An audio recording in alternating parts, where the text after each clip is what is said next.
Lá no exterior, o senhor não está sendo bem visto. Eu tenho uma amiga lá. A imprensa mundial é de esquerda. É de esquerda. Mas assim, Trump sofre muito nos Estados Unidos também. Durante a pandemia do coronavírus no Brasil, o governo federal já teve 3 ministros da saúde, mudou algumas vezes as diretrizes para a contenção da pandemia e, em meio ao problema sanitário, passa também por uma crise institucional, com conflitos frequentes do Planalto com o Supremo Tribunal Federal, o Congresso e os governadores nos estados. Tudo isso, claro, reflete interna, mas também externamente, e a imagem do país não vai bem lá fora, o que pode trazer ainda mais problemas para além dos já esperados, causados pela própria pandemia. Eu sou o Márcio Miranda e para falar desse assunto no episódio de hoje, aqui do 15 Minutos, eu recebo o Leonardo Desideri, correspondente da Gazeta do Povo em Brasília. Bom, Leonardo, vamos falar então sobre essa imagem internacional do Brasil durante a pandemia, uma imagem que já não vinha muito boa, né? E só piorou com os acontecimentos dos últimos dias, ligados principalmente aí à confusão sobre a divulgação dos dados do coronavírus, né, Leonardo?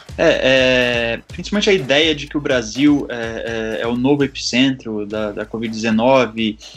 Isso aí tem sido reiterado na imprensa internacional desde o comecinho de maio. Aí as críticas agora se tornaram mais pesadas porque o Ministério da Saúde anunciou que vai mudar a forma de divulgar os números, né, da Covid-19, né? Então isso aí causou na imprensa internacional uma estranheza. Será que o presidente está agindo como um ditador autoritário que está escondendo os dados, por exemplo? Isso aí que muitos jornais, principalmente jornais de esquerda, acabaram questionando depois da decisão. Vamos lembrar que, inclusive, essa mudança fez com que, por algumas horas, né, nos últimos dias aí, até a Universidade Johns Hopkins, que é a referência mundial aí na questão da compilação dos dados do coronavírus nos países, retirou o Brasil, né? Até em alguns momentos, pelo menos por algumas horas, o Brasil ficou de fora, como outros países do tipo Coreia do Norte, enfim, que não tem os dados compilados pela universidade, né, Leonardo? Sim. Isso aí teve uma repercussão assim, na visão sobre o país, né, que é o único país que não divulga os dados, né? Então isso causou estranheza provavelmente dentro do cenário internacional. Pois bom, também sobre essa questão dos dados aí, só para eu registrar aqui, a gente vai ouvir aí um trecho. Nessa terça-feira, durante uma reunião do Conselho de Ministros, o general Eduardo Pazuello, que é o ministro da Saúde no momento, né, fez a defesa aí dessa mudança no sistema de divulgação dos dados por parte do governo e negou que a tentativa tenha sido esconder a questão dos óbitos, enfim. Os dados, eles precisam ser completos e sem nenhum tipo de dificuldade de acesso. Nós estamos há 20 dias, faz mais ou menos 20 dias que eu conversei com o presidente, que nós estávamos trabalhando nesse desenvolvimento de como buscar todos os dados desde o início da pandemia. Porque os dados precisam ser consultados e compreender por dia a subida, a descida, que ação aquele gestor fez naquela cidade que fez aumentar ou diminuir, ou não teve nenhum reflexo da ação que foi feita. É claro que os somatórios estão todos disponíveis, é um BI. Então, é um BI, é uma ferramenta que não é simples de você montar ela imediatamente. Foram 20 dias desenvolvendo. E está pronta. Nós disponibilizamos no domingo à noite, cedo, a primeira versão dela. E, claro, ontem já melhorou e hoje vai ficar melhor ainda e assim vai todos os dias. Bom, voltando aqui à nossa conversa, Leonardo, eu falei na abertura do episódio que essa imagem internacional ruim pode trazer ainda outros problemas, além, claro, dos já esperados, né, com a questão da pandemia. Quais seriam exatamente esses problemas, hein, Leonardo? Eu entrevistei um especialista em economia internacional, o Roberto Dumas, do IBMEC. Ele disse que a gestão da pandemia pode ser péssima para a atração de investimentos internacionais, né? Essa imagem de instabilidade, tanto do ponto de vista da saúde como institucional, essa falta de diretrizes claras, essa mudança constante no discurso, isso aí é ruim para o mercado estrangeiro, né? Eles ficam mais reticentes. O que pode esperar do Brasil, né? Isso aí, segundo o professor, não é só tanto sobre como o poder executivo tem conduzido a crise, que ele considera que tem conduzido muito mal, mas também aos conflitos entre poderes, né? Isso aí tudo, os poderes brigando entre si, isso aí sugere falta de confiabilidade. Isso aí para o investidor internacional não é atrativo, né? O que ele disse é que a perspectiva de retomada de crescimento que era para 2021, né, talvez se atrase mais ainda, né, justamente por causa dessa falta de confiabilidade. Quer dizer, pode vir um problema ainda maior. Tem um detalhe bem interessante aqui que eu queria citar, Leonardo. Apoiadores do presidente Bolsonaro ou do governo, né, podem dizer, inclusive como já disse o próprio presidente, né, que as críticas vêm da imprensa mundial, que é de esquerda. A imprensa mundial é de esquerda, isso foi dito pelo próprio presidente Jair Bolsonaro. Lá no exterior, o senhor não está sendo bem visto. Eu tenho uma amiga lá. Mas a imprensa mundial é de esquerda. É de esquerda. Mas assim, Trump sofre muito nos Estados Unidos também. Acontece que não é bem assim, né? Veículos também mais alinhados com um pensamento, vamos dizer assim, mais à direita, também têm batido no governo, em todo mundo? Sim, até por exemplo a Fox News, que nos Estados Unidos é o veículo com maior popularidade entre a direita norte-americana, já publicou uma reportagem falando que, ironizando um pouco, né, falando que em meio ao recorde de mortes, o Bolsonaro está dizendo que a morte é o destino de todo mundo.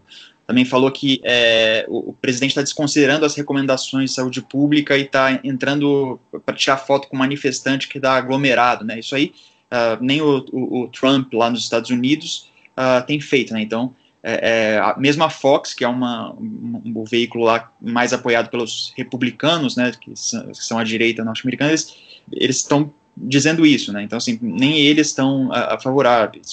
Lá na Europa, na França, o Le Figaro, que é um jornal mais de direita, ele chamou o Bolsonaro de capitão sem bússola no coração da tempestade. Então, obviamente, teve gente que publicou texto apoiando. Por exemplo, no Wall Street Journal, uma editora disse que o Bolsonaro está certo em dizer que o Brasil precisa voltar ao trabalho, mas isso é uma exceção muito, muito rara.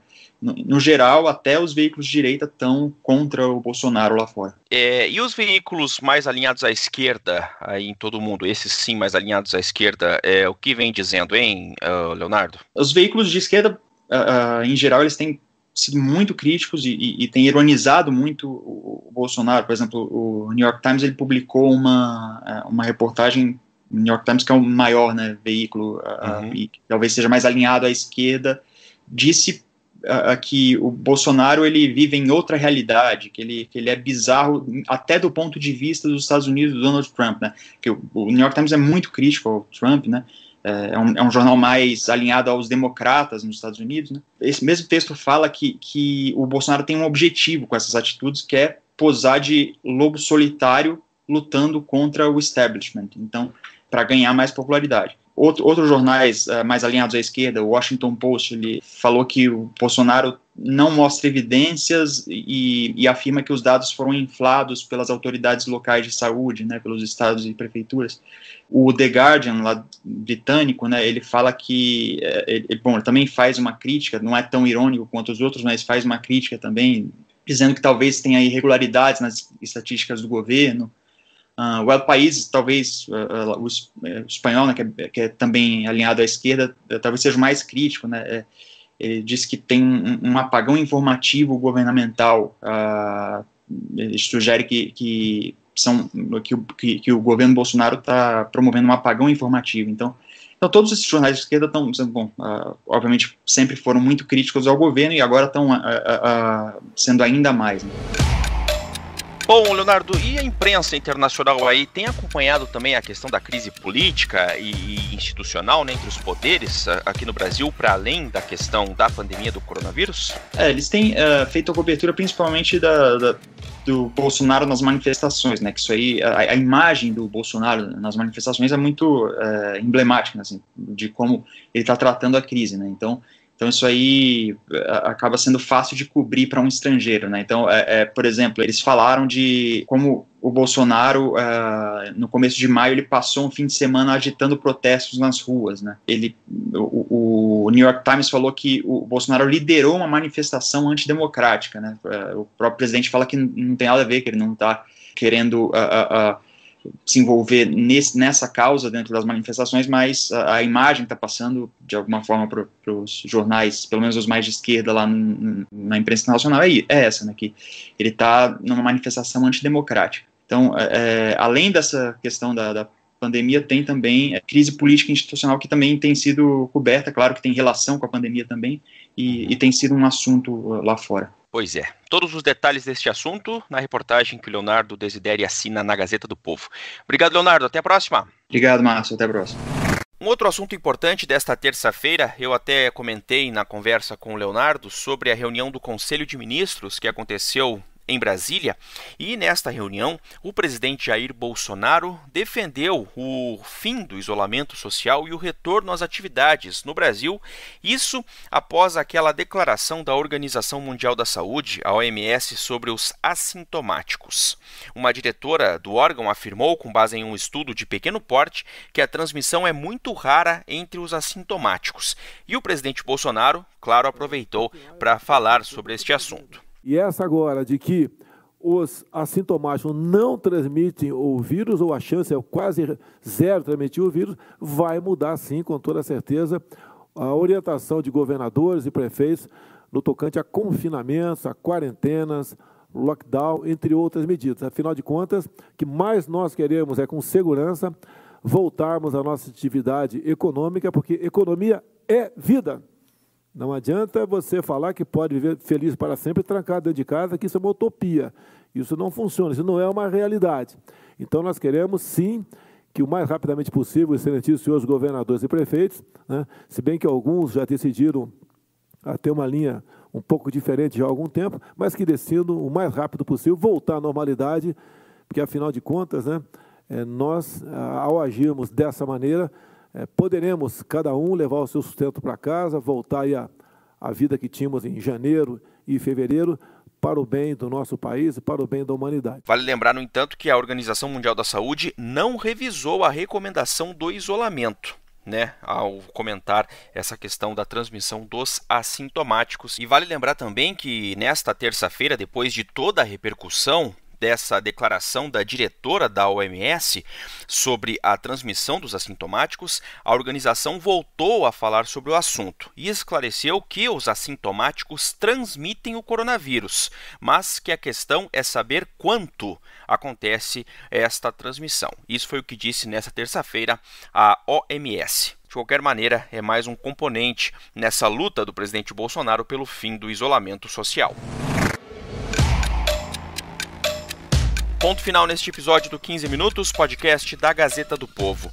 Eu lembro que o 15 Minutos conta com a participação da Maria Scrocaro e da Jennifer Ribeiro na produção, a montagem é do Leonardo Bestloff e a direção de conteúdo do Rodrigo Fernandes. Eu sou o Márcio Miranda e agradeço muito a sua companhia. Até mais!